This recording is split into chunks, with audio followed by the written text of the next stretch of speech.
La degradación de la iglesia. Capítulo 35. La degradación en la Odisea, tercera parte. El Señor provee soluciones. Continuación. Volvamos a la parábola que veníamos considerando. Cuando el Señor le pida cuentas a sus siervos acerca de los dones que Él les entregó para que los multiplicasen, el que recibió 5 le reportó 5 más, y el que recibió 2 le entregó 2 más. Y el Señor alabó a estos santos. Pero el que recibió 1 le dijo: Señor, te conocía que eres hombre duro, que ciegas donde no sembraste y recoges donde no esparciste. Mateo 25, versículo 24. Esta es la actitud de los perezosos espirituales. Consideran que ellos mismos son incapaces de agradar al Señor y prefieren evitar cualquier contacto con Él. Siempre tienen disculpas para buscar al Señor y siempre le echan la culpa a los demás de sus errores y fracasos. No les gusta presentarse delante del Señor para que los ilumine, les muestre su condición y puedan tener una actitud de arrepentimiento.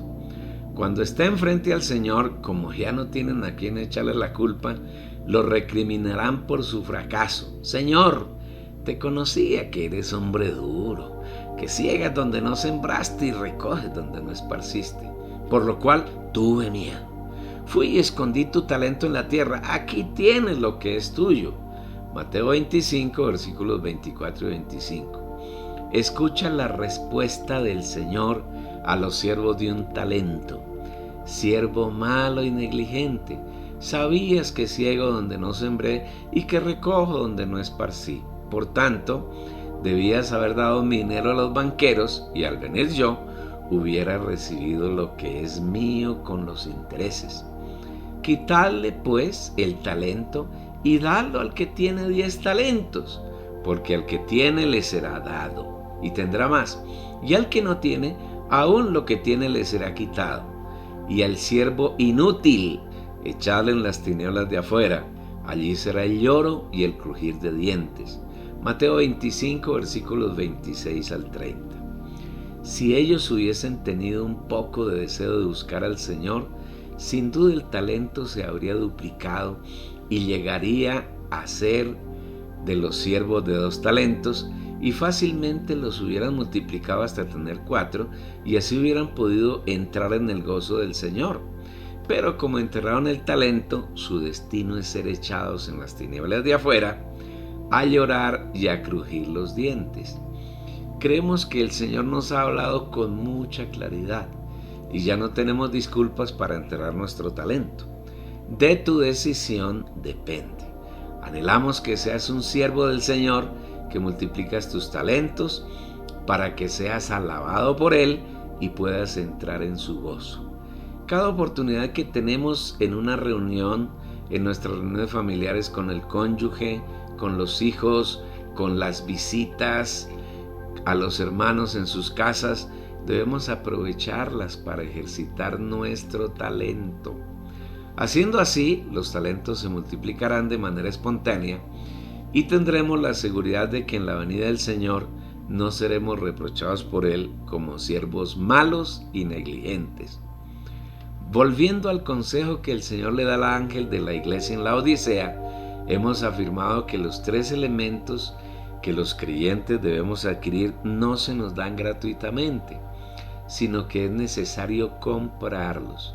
Y hasta aquí el Señor nos ha mostrado la manera más sencilla de adquirirlos, desenterrando nuestros talentos por medio de disfrutar las riquezas del Señor para que estos se multipliquen. Para vencer la situación degradada de la Odisea, la iglesia de estos tiempos que anteceden a la venida del Señor, es necesario comprar del Señor 3 elementos. 1. Oro refinado en fuego.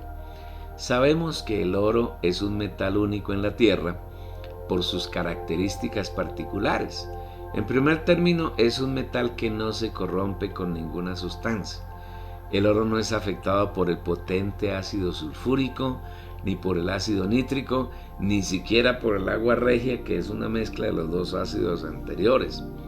El oro no se oxida, no se envejece, no se reduce en cantidad y cuando es sometido al fuego se funde y expele de su interior la escoria que pueda haber en él. Por esta razón, el oro en la Biblia tipifica la naturaleza divina de Dios, que es santa, justa, llena de vida, Dios es vida, llena de luz, Dios es luz, llena de amor, Dios es amor, y llena de justicia, Dios es justo. El propósito del Señor es llenarnos de su naturaleza hasta que nosotros lleguemos a ser iguales a Él en vida y naturaleza. Para lograrlo es necesario que compremos oro, pero oro que ha sido purificado por el fuego. Por esta razón el Espíritu nos anuncia a través de nuestro hermano Pedro, para que sometida a prueba vuestra fe, mucho más preciosa que el oro, el cual aunque perecedero se prueba con fuego, sea hallada en alabanza, gloria y honra cuando sea manifestado Jesucristo. Primera de Pedro 1, versículo 7.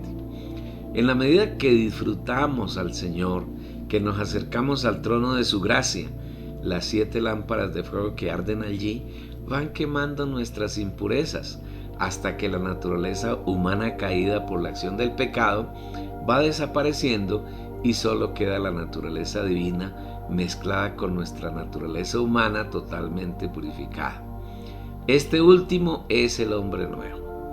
Igualmente Efesios 5, versículos 26 y 27, dice que el Señor fluye desde nuestro espíritu como una potente corriente de agua viva que saca de nosotros toda mancha y toda arruga hasta que seamos una iglesia gloriosa, sin mancha ni arruga, y el Señor pueda presentarnos delante de Él totalmente purificados. Para santificarla, habiéndola purificado en el lavamiento del agua por la palabra, a fin de presentársela a sí mismo una iglesia gloriosa, que no tuviese mancha ni arruga ni cosa semejante, sino que fuese santa y sin mancha. Para lograr el oro purificado por fuego, tenemos que pasar por diversas pruebas, las que nos ayudan a vivir en el Espíritu y a agradar al Señor. En cada prueba, si aprendemos a tocar el Espíritu, a agradecer al Señor la naturaleza divina que se va agregando a nosotros, el Dios 3-1 va llenando nuestra alma y somos enriquecidos con las riquezas de Dios. Es por eso que el Señor nos aconseja que compremos de Él oro refinado en fuego para que seamos ricos. Por tanto, yo te aconsejo que de mí compres oro refinado en fuego para que seas rico. Apocalipsis 3, versículo 18. Ser rico es tener suficiente para nuestro suplir, para suplir nuestra familia y para compartir con otros. Un hermano que es rico en el Señor tiene suficiente para su suplir espiritual, tiene un excedente para suplir espiritualmente a su familia y aún queda mucho fruto para suplir a otros hermanos. Un hermano así tiene la bendición que Jacob le dio a su hijo José. Rama fructífera es José, rama fructífera junto a una fuente cuyos vástagos se extienden sobre el muro. Génesis 49, versículo 22. Cuando compramos del Señor oro refinado en fuego, vencemos las 3 primeras condiciones de degradación de la iglesia en la Odisea: desventura, miserableza y pobreza.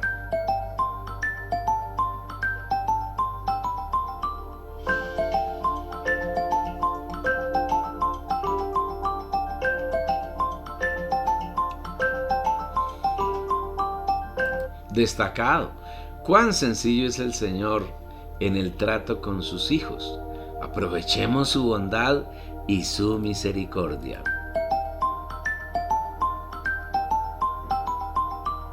Vestiduras blancas. Otro de los problemas de los hermanos que viven en el tiempo de la Odisea, que antecede a la venida del Señor, es la desnudez. El Señor aconseja a estos santos que compren de Él vestiduras blancas para que se vistan y no sea descubierta su desnudez, que es muy vergonzosa.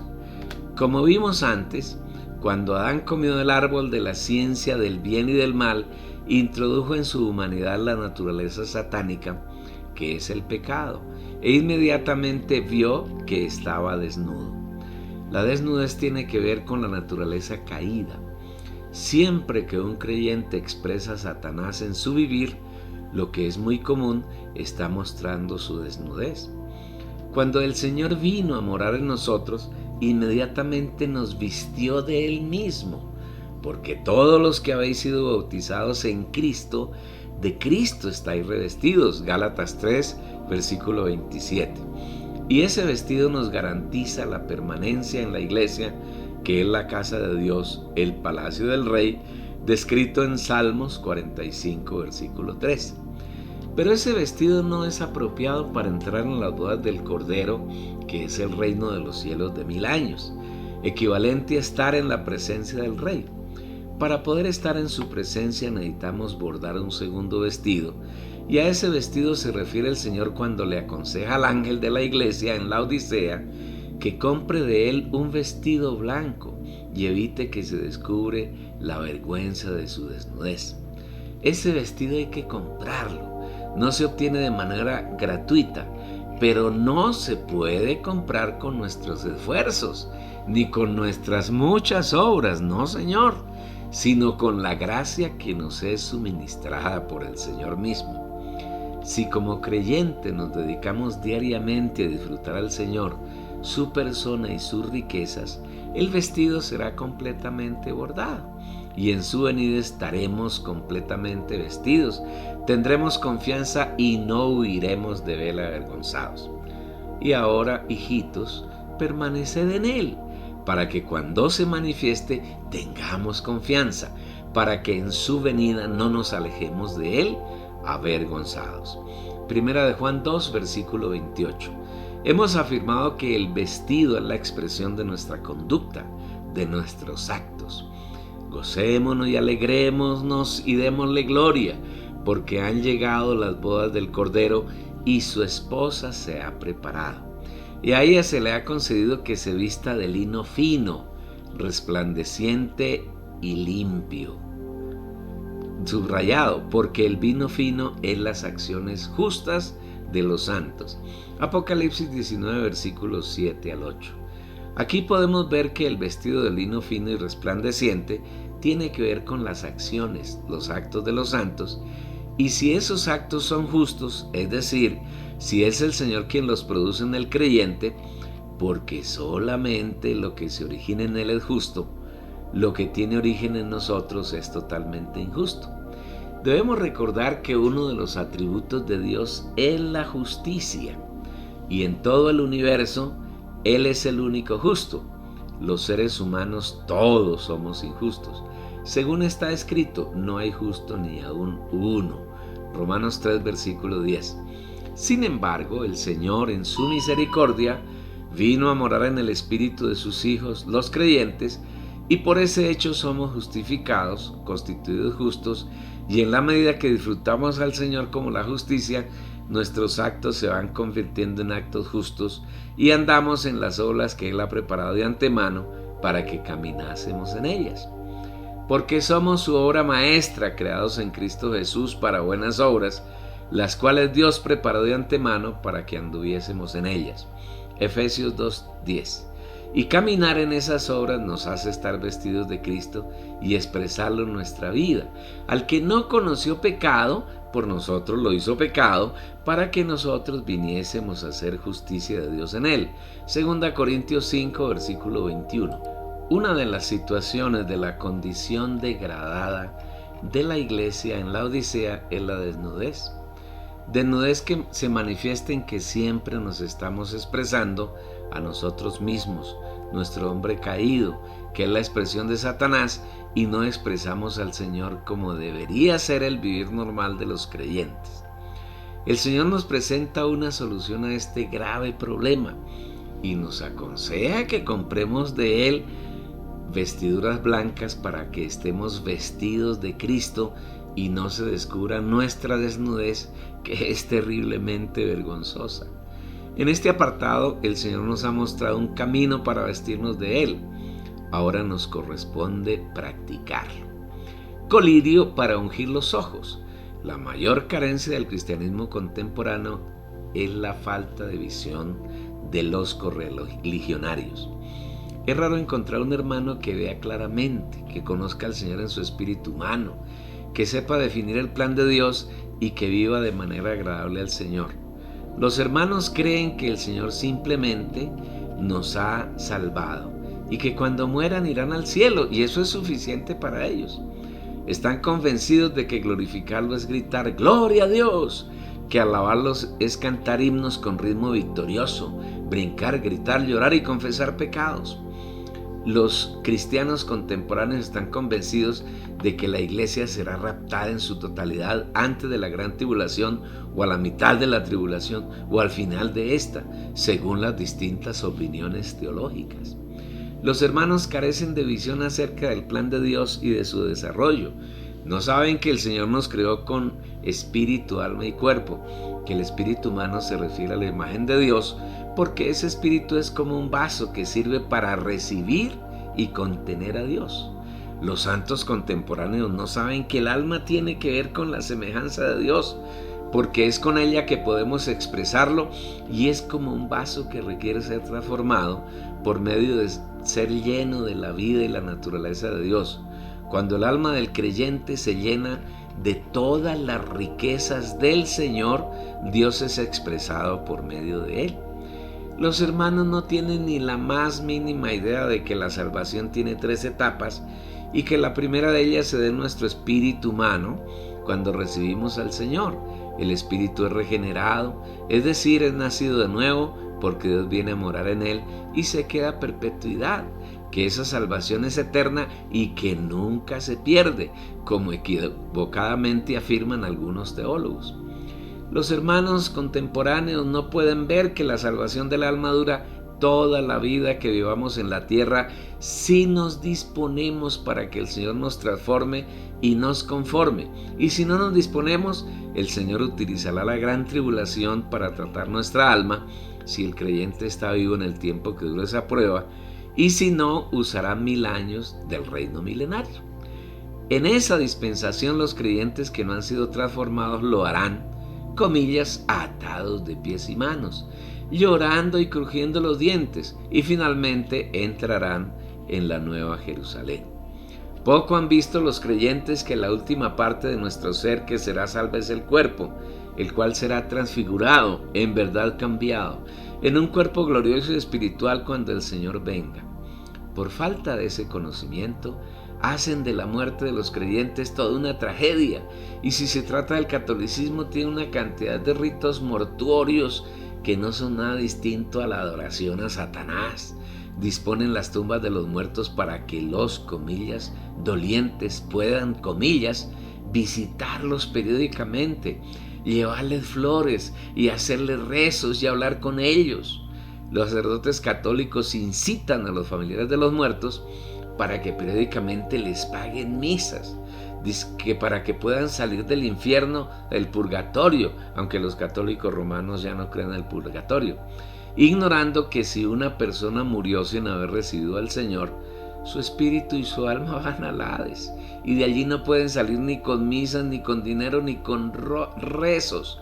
Véalo en la parábola del rico y Lázaro en Lucas 16. Cuando Jesús venga, el cuerpo de los creyentes será resucitado si hemos muerto con un cuerpo glorioso y espiritual sin relación con el pecado.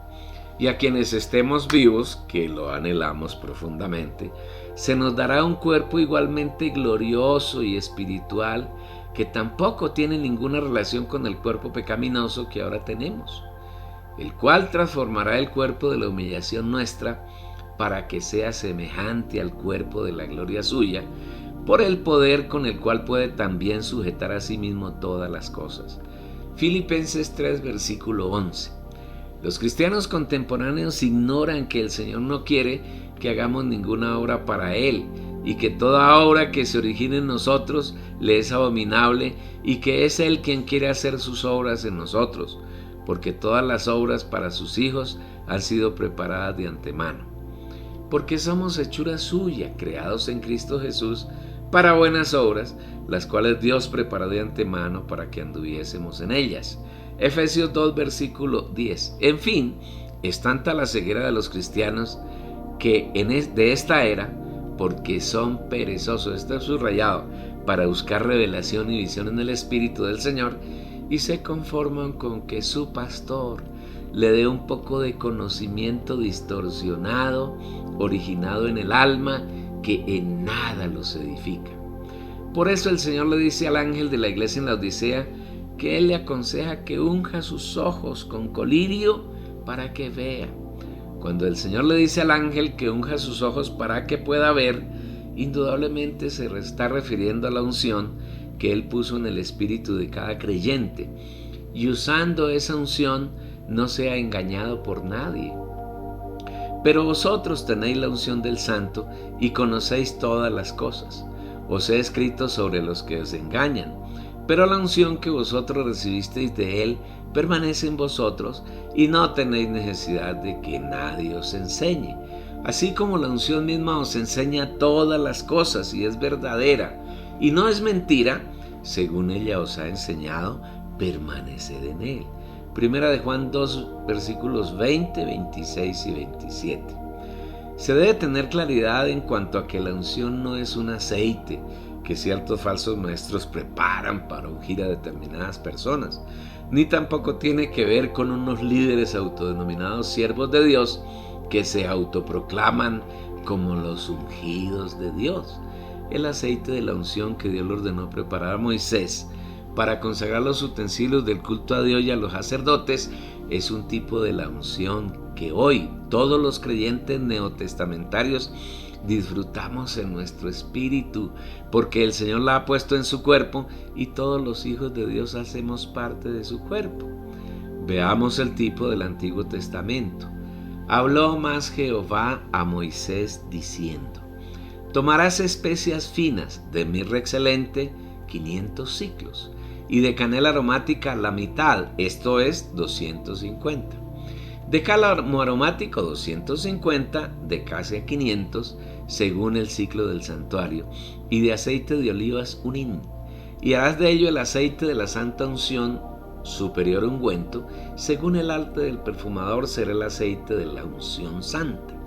Con él ungirás el tabernáculo de reunión, el arca del testimonio, la mesa con todos sus utensilios, el candelero con todos sus utensilios, el altar del incienso, el altar del holocausto con todos sus utensilios, y la fuente y su base. Así los consagrarás y serán cosas santísimas. Todo lo que tocare en ellos será santificados. Ungirás también a Aarón y a sus hijos, y los consagrarás para que sean mis sacerdotes. Y hablarás a los hijos de Israel diciendo: este será mi aceite de la santa unción por vuestras generaciones. Sobre carne de hombre no será derramado, ni haréis otro semejante, conforme a su composición, santo es. Y por santo lo tendréis vosotros. Cualquiera que compusiere ungüento semejante y que pusiera de él sobre extraño, será cortado de entre su pueblo. Éxodo 30, versículos 23 al 33. El aceite de la unción del Antiguo Testamento tenía 4 especias más aceite de olivas.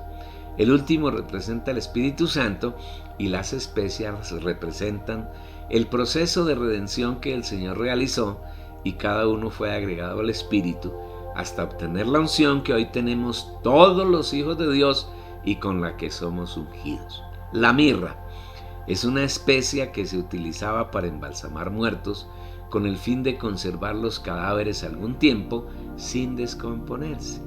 En el aceite de la unción se representa la muerte eficaz del Señor, con la cual eliminó todas las cosas que no son Dios mismo. La canela aromática hace referencia a la resurrección del Señor, cuyo grato olor hoy nos empapa y transferimos a quienes nos rodean. El cálamo es un junco que crece en los lodazales e indica que el Señor en su resurrección superó la inmundicia de la muerte y del mundo y está por encima de todas las cosas negativas. La casia es una especia que sirve para repeler insectos. El Señor murió, resucitó, ascendió y hoy está entronizado en el trono de Dios y vive en la gloria de Dios y en nuestro espíritu como la unción. Y con esa unción repelemos a Satanás, los demonios, los ángeles caídos y el mundo. nada puede separarnos de la comunión con Él.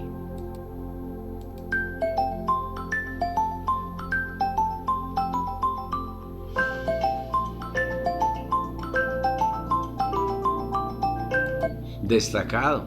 Esta es la unción que hoy tenemos en nosotros y que nos enseña y nos guía en todas las cosas que agradan al Señor.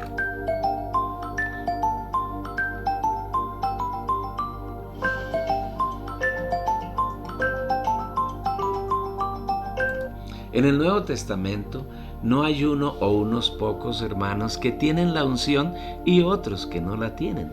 Esta es una gran mentira de la religión.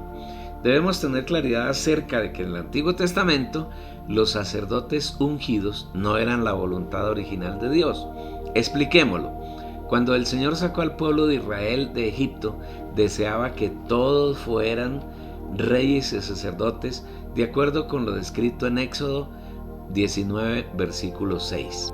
Y vosotros me seréis un reino de sacerdotes y gente santa.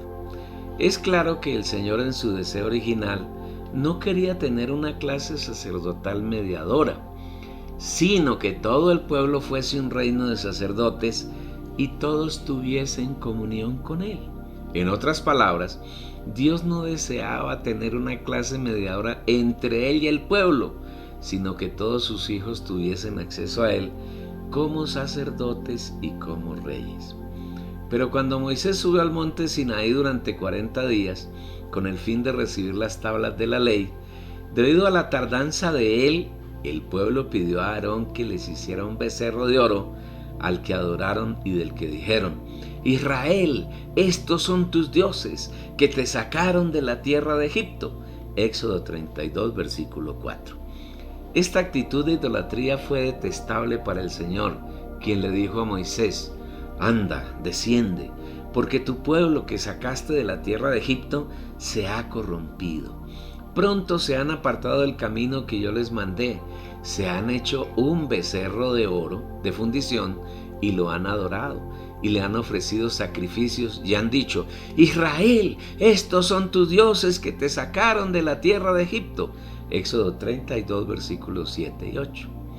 Moisés entonces bajó del monte y tomó el becerro que habían hecho y lo quemó en el fuego y lo molió hasta reducirlo a polvo, que esparció sobre las aguas, y lo dio a beber a los hijos de Israel.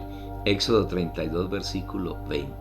Y luego le dijo al pueblo: Poned cada uno su espada sobre su muslo, pasad y volved de puerta a puerta por el campamento, y matad cada uno a su hermano, a su amigo y a su pariente.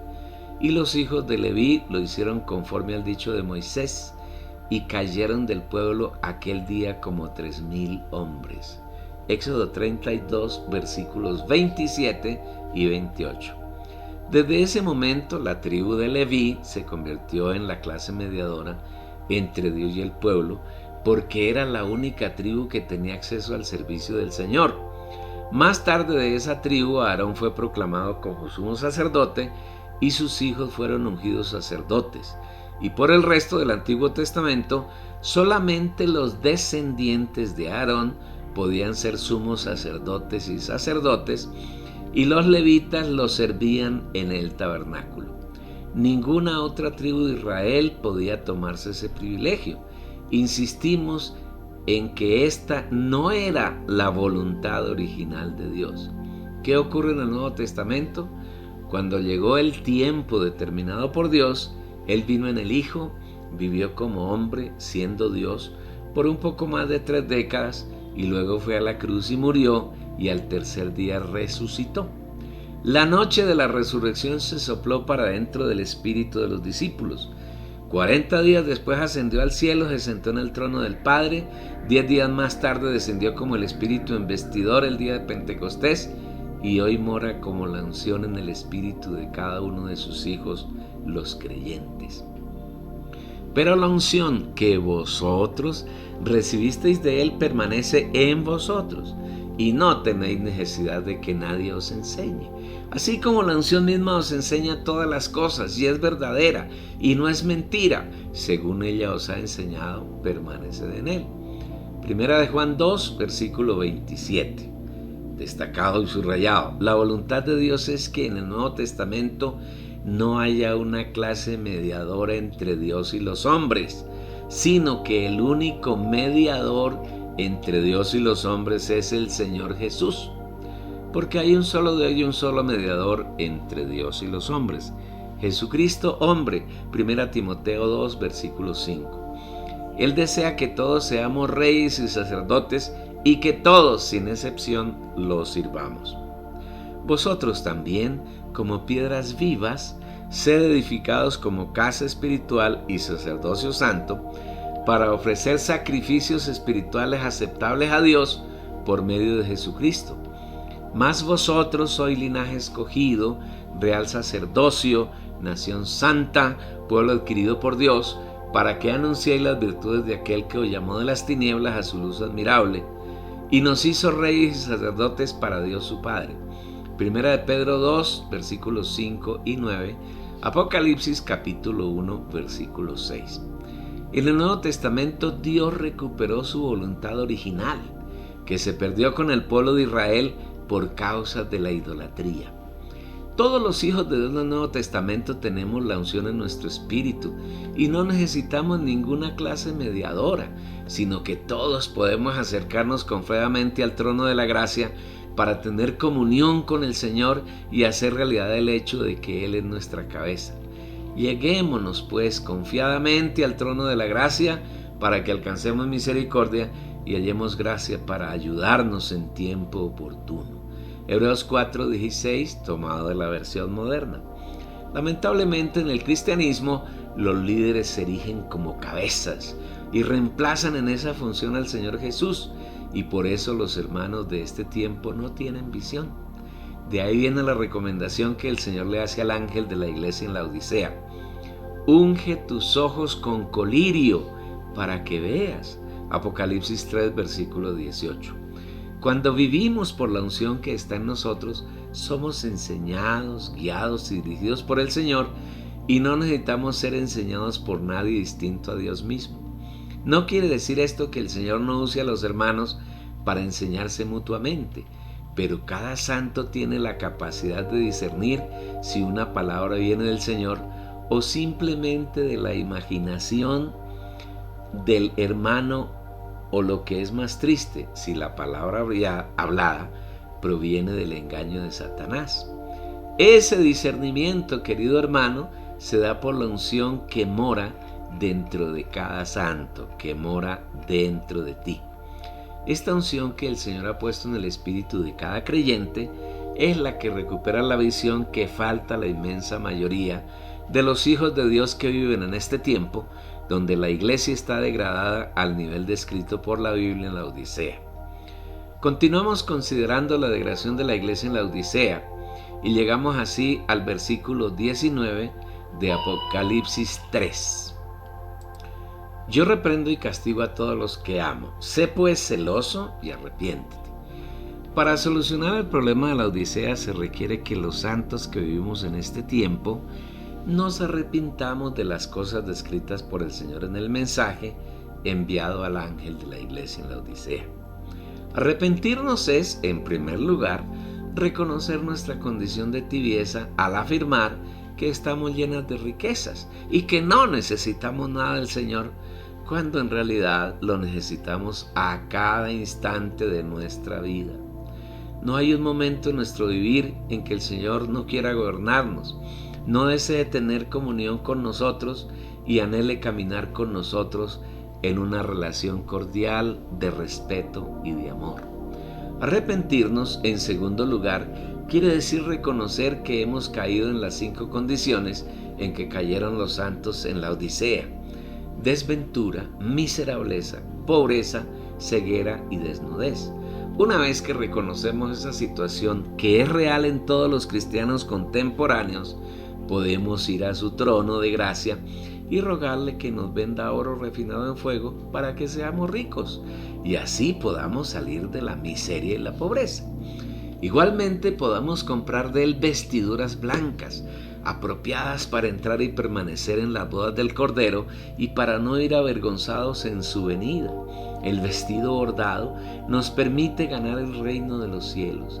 Arrepentirnos también implica que no dependemos de personas, sino que aprendemos a usar y a vivir por la unción que mora en nuestro espíritu y que nos enseña todas las cosas.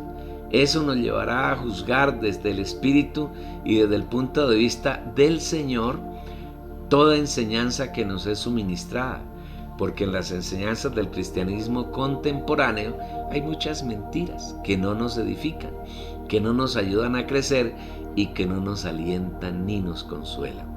De todas maneras, de acuerdo con Apocalipsis 3, versículo 20, a quien se arrepienta de la triste y degradada situación de la Odisea, habrá reprensión y castigo de parte del Señor. Castigo y reprensión que son demostración de su amor por nosotros. Yo reprendo y castigo a todos los que amo. Sé, pues, celoso y arrepiéntete.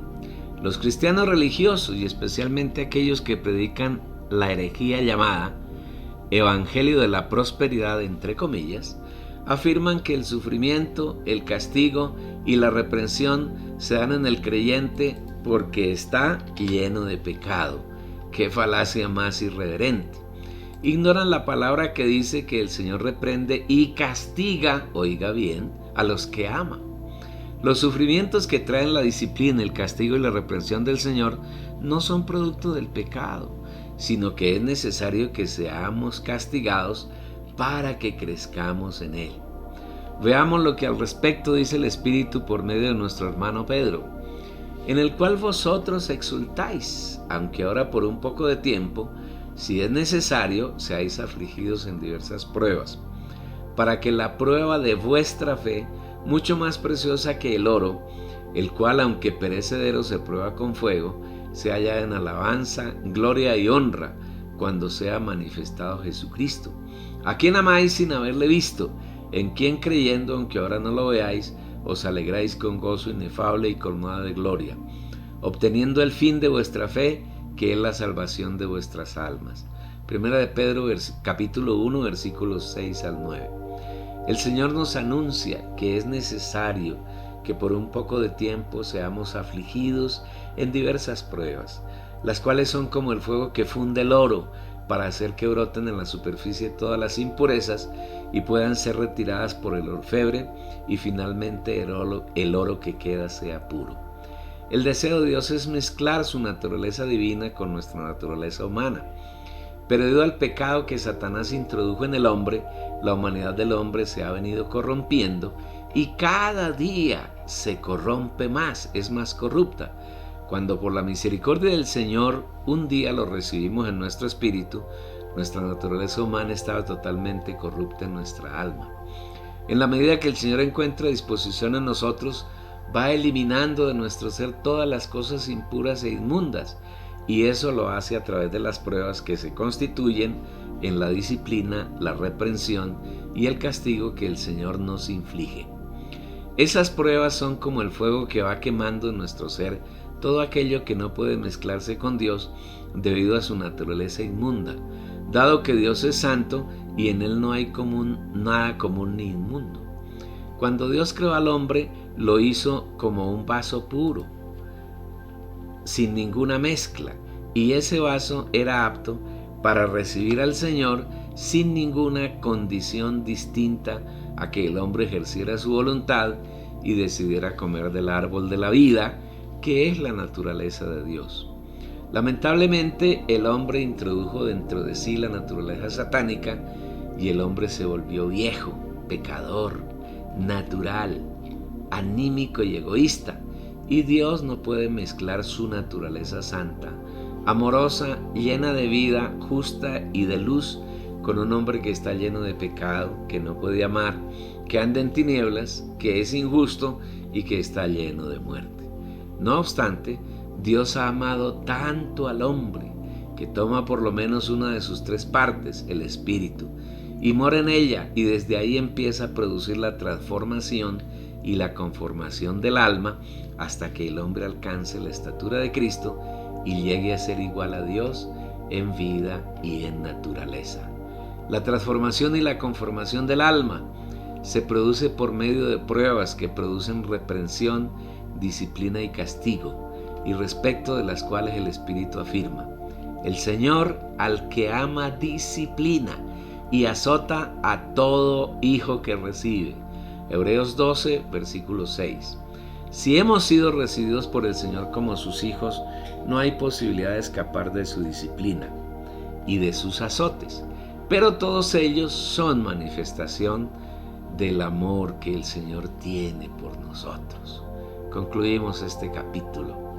Espero que lo hayas disfrutado mucho y que sigas disfrutando y que ayudes a otros a que disfrutes. Por favor, envíale la dirección de la página www.las-almedioprimicias.com.